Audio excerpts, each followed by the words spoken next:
Hey everybody, it's Mark here, and I've got with me today a super affiliate, and we're going to do a little bit of a case study. I've got a super affiliate who's absolutely smashing it with earning affiliate commissions, promoting products that pay her really good commissions. We'll get into what niches and stuff like that in a moment. But what's really interesting is that she started with this model around about a year ago. She's a mother of 4 kids. She used to manage a restaurant, but then she had COVID and multiple sclerosis and other things that got in the way that made things very difficult. And then she lost her job during the pandemic. And so when she discovered this model, it was a real blessing in disguise, like discovering the whole thing that you can actually make money as an affiliate promoting affiliate offers. Her model that she was following involved paid traffic, and involved a little bit of AI, artificial intelligence, making her life a bit easier in terms of generating ads and stuff like that. We'll get into that in a moment.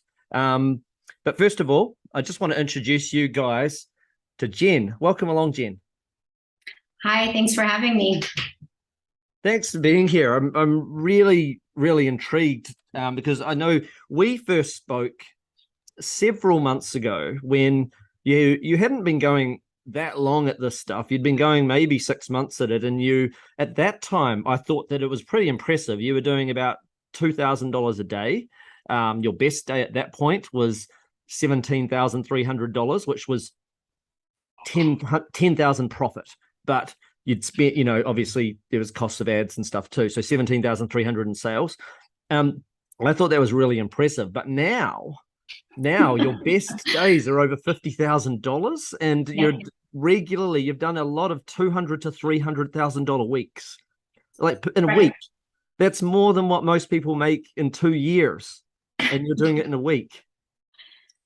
Yeah, How, it's how, pretty mind blowing. how does that feel like for you? And what does your whole family think of your success? Well, we just enjoyed a family vacation, so they're pretty excited. I really have kept it, for the most part to myself, with the exception of my husband. And to be honest, it's all still so unbelievable that like we haven't really even fully processed it yet. Yeah. It's fantastic. And just so people know, it's not like when you started doing this stuff around about a year ago, it's not like you were an expert. It's not like you had a whole lot of financial backing going Right. into this. So it was more a matter of that you rolled up your sleeves, you worked hard, and you used the money that you were making so that you could reinvest it. It's not like you had, like nowadays, if you're making $50,000, people are going to say, well, that means you must be spending maybe $25,000 that day to make 50,000. But it's not like you had 25,000. It's that you made it along the way, and now you can Exactly. spend more. It's a Exactly. snowball, right? Exactly. I was at the time that I started, I was living off of unemployment and Wow. basically investing what anything that I could into my ads, and it was all very small budget. And yeah, just relied on available credit that I had, and then just snowballed it, reinvesting earnings back into my ad spend. Okay. And just for full disclosure, so people know, you started following like Keegan, Chris, Rob's, like the program Profit Singularity, which helps teach you how to make money using their tools and so forth, running ads on like YouTube ads that promote these little 3 to 5 page websites that link off to an affiliate product. And the ads themselves, they're relatively easy to write because there's fill in the blank templates that you then customize, and then the AI generates the video ad for you, so you don't have to even be on camera. Am I correct that you just use artificial voices and you're not even on camera? You're just using That's B-roll in the right. background? Yeah, that's right. No, I'm not on camera. My voice is not on camera. I use the tools that I have, and the information from the different product vendors that they give to put together a video that, yeah, I run as a YouTube ad. And I had never even thought about trying to run as an affiliate using YouTube ads before last year. Awesome. Now, what do you think is one tip that you think would be really great for somebody? Let's say somebody was to go ahead and start creating a video ad for YouTube, say, promoting an affiliate product. What would be one tip that you think you should really make sure that you do this in your script or on your page itself or something like that? I'd like to get something from you where we find out what's something specific that works for you. To use the tools that are given and already proven, and use all of the psychology that's already proven, but then make it your own. Put your own stamp on it. Be original and unique with your content. That makes sense. That makes sense. It's kind of like, sorry, a little bit of a cough there. It's kind of like I guess a child learning to ride a bike, and they're given training wheels. And yes, they're going to have a lot of fun, and they're going to be able to make their way around, but they will be faster at some point when the training wheels come off, and they're just riding a bike without entirely needing the training wheels. Like you start putting their own, they just start to trust in their own judgments, I guess. And you must trust in your own judgment. Like you must have taken it on board and learnt, and then eventually, you felt comfortable making the odd little change here and there. If a couple of lines need changing, or you think that this might work, you'll go in and you'll test it.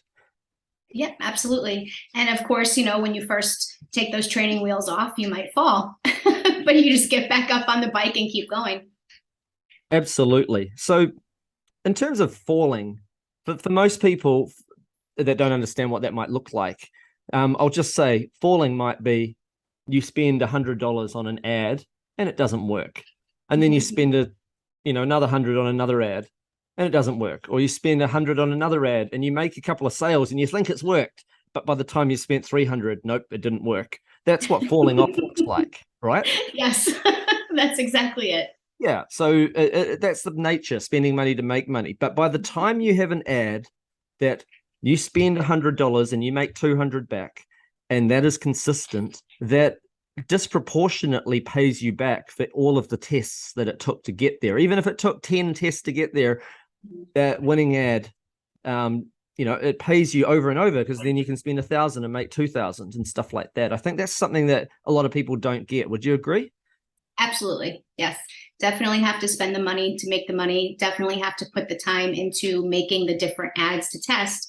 But then once you hit, and you will, as long as you keep running those ads, it pays you back for all your testing and then some. I'm in a year, forget about paying off my testing budget. I can pay off my house because I kept going. Yeah. Yeah. And that's awesome. Now, do you think that you succeeded even more because you had, I don't know, like you almost like burnt the bridges? It was almost like a more desperate situation, like you absolutely had to succeed, versus it would be nice if I succeeded? I think that definitely helped. My situation was, I have a family to take care of, and I absolutely positively refuse to not allow this to work. Like failure was never an option for me. And so having that really strong drive, when those first few tests or those first few offers didn't do very well, it was like, well, I'm just going to work harder and keep testing. And then a lot of it as well is that, we have lots of great offers to choose from, but not all of them convert the same. So it's also getting on the right offer. Absolutely. And I bet now you probably get approached by different offers or places because they want you to try their next offer, and they want to do everything they can to bend over backwards to please you. Yes. It gets easier too. You don't have to. It does get easier. The offers find you, and they find you before they perhaps find other people once you manage to get over the hump and into that part of the game, right? That's right. For sure. Oh no, that's awesome. So what does it allow you to do now with your life, and how do you see things going forwards? Like, do you have concerns about the model in any way? Like, you're worried about saturation at some point or anything like that? Or like, So yeah, like I'd like to know how does it feel right now, and what are your feelings about the future of things? I guess right now, still, all of this craziness hasn't totally sunk in, you know, so I just keep reinvesting in, you know, back into YouTube and kind of building that nest egg as quickly as I can. And my life hasn't really changed as far as like what it looks like as, you know, stuff, anything like that. I still live the same type of lifestyle, but with a whole lot less stress as far as finances are concerned, you know, no Mm. debt, none of those things. I don't have to worry about it. And so, yeah, my plan for the future is to just keep pushing into YouTube as hard as I can and hopefully retire early. Fantastic. No, that's wonderful. And the fact is, when you do have a little bit of a nest egg built up, it also means that then you can also invest in other opportunities should they come your way. Absolutely. You know, Mhm. because some people like to have a multiple sources of types of Right. businesses or something like that. You've got every opportunity. You know, having more money, it doesn't make you happy, but it certainly, if it takes the stress away and as a result you're happy, then it's like, well, that's exactly, you know, that's all that was holding you back, was just that stress, you know. And Absolutely. yeah, I think it's a huge thing. um so do you have any other tips for people before I have a quick chat to you about the workshop? Let's see. Like I really think that using the tools that are taught with Profit Singularity, but putting your own stamp on it is a big tip, as well as just not giving up. You know, dig your heels in and refuse. You know, if Google's not behaving, I guess, with any of your ads, just keep trying. And do you keep, when you say keep trying, do you mean with the same offer, or do you mean sometimes you'll vary it up and go, you know what, this offer, for whatever reason, Google's just not running enough traffic for me, or it's not profitable. I'll try a different offer. Like you know, even though you put a bit of time into this one, would you switch? I mean, it just depends on, I guess, what kind of ROI and numbers I'm getting at that point. But knowing when to pivot as well, if something's not working, if it's kind of driving you crazy, Hmm. pivot. There's lots of offers out there to promote in different niches, and Hmm. then kind of if you can really master a couple of niches, it can really be life changing.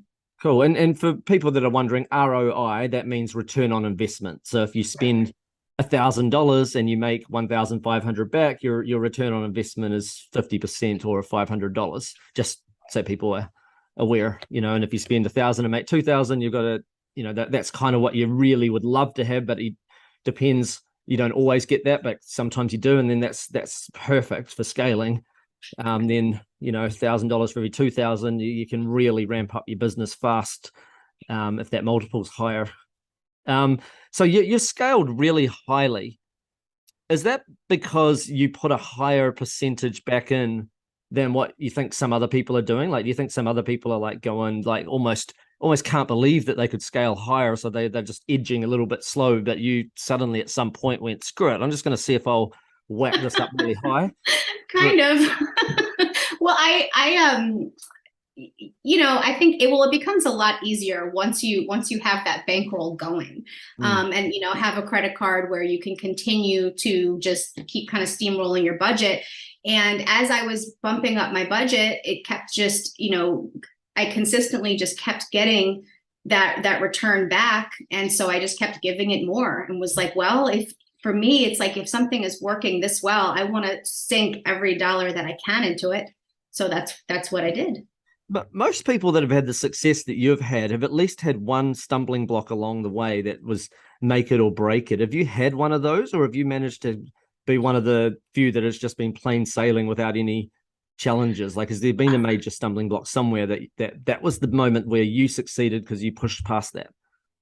Well, I did lose a pretty seasoned account since last time we spoke, and I had to start over actually from Wow. when I was doing, you know, 15,000 plus days. I lost that account, so I had to Wow. do it all again, and so that was a big stumbling block. And as well as, you know, when I did have to start over, some of the offers that I tested just really wouldn't take off. So again, it's like pivot. I tried a new niche, went through a very methodical testing process, found a winner, and was able to scale it up to some pretty mind-blowing numbers. Yeah, and if you lost an account, did you find out the reasons why so that it doesn't happen the second time round, or are you basically saying if it does happen, then you'll go ahead and you know the process to deal with that? Yeah, I just figured out the process to deal with it. I'm not exactly, I have a pretty good idea of what I did wrong. Okay. That I won't make that mistake again. And since then I haven't, and I've been fine. I've been running those numbers in one ad account for several months now. Oh, fantastic. Oh no, that's awesome. And I'm guessing by now you'd have your own rep and everything, so they might be able to help with things. Right. Um, Yeah. okay, so what would you say to somebody that's brand new to this that might think, oh man, you know, you started this a year ago, and now Rob and Keegan and the others, they're running a new series of workshops, and they're probably going to reopen the doors again. Obviously, they haven't had them open for about a year, other than maybe one or two private reopenings, but pretty much they've been closed for a whole year. So, what would you say to somebody that was considering joining this particular workshop? I would say that if you believe in yourself and dig your heels in and make it work, it can absolutely work and really be absolutely life changing. But it's not. You have to remember that you're building a business, and that's going to take some time and some effort and some maybe even some blood, sweat, and tears. But if you commit to it, it's incredible. Yeah, it's not a get rich quick scheme. It is a business model that works very, very well. And it works very well for complete newbies, because I know you were a complete newbie going into this, but it does take time, work, and effort. Right. It's not okay, I bought this thing, I press a button and money starts coming in. Actually, no, you've bought into a model and you've got a community and people there to help, and it's a step-by-step model. But absolutely, you've got to be willing to put the time and effort in. So I think that's something worth bearing in mind. But in terms of joining the workshop, that's where you get to see on camera a lot more of what it's all about, how it works, and is this something that interests you? And if you like the idea of being an affiliate, earning commissions, promoting other people's products, like what sort of, like you promote health supplements and stuff like that. Are you in other niches as well, or that's right now just health supplements? Right. So, and that's huge. Billions of dollars per week are spent on health supplements. You only had to have a slither of a percentage of that for you to be doing very well, like you are. So, and that's one niche. Obviously, there are many other niches out there, but it's certainly one that a high percentage of our students are doing well in. So anyway, if you're interested in any of this sort of stuff, make sure that you jump on the workshop. I think it's going to be highly valuable for many of you guys that are watching this, whether or not this turns out to be something that you decide to go further with or not. At the very least, you'll know what it is you're saying no to, if you're going to say no. Or for many of you, you'll say, wow, that's exactly what I was looking. I need a side hustle, or I need to replace my full-time income or something like that. And this is a very, very good model for that. I just want to say a big thank you, Jen. You're really, really inspiring. I think a lot of people are going to relate to you and will probably just look and say, man, if she can do it, I can see she's had a lot of persistence. I've got to do that too. Yes. And I can do it, you can do it. For sure. So anyway, big thank you for being on this call. Greatly appreciate your time. You're welcome. And for everyone watching, take action with what you learn, and we'll see you next time. Bye for now, everybody.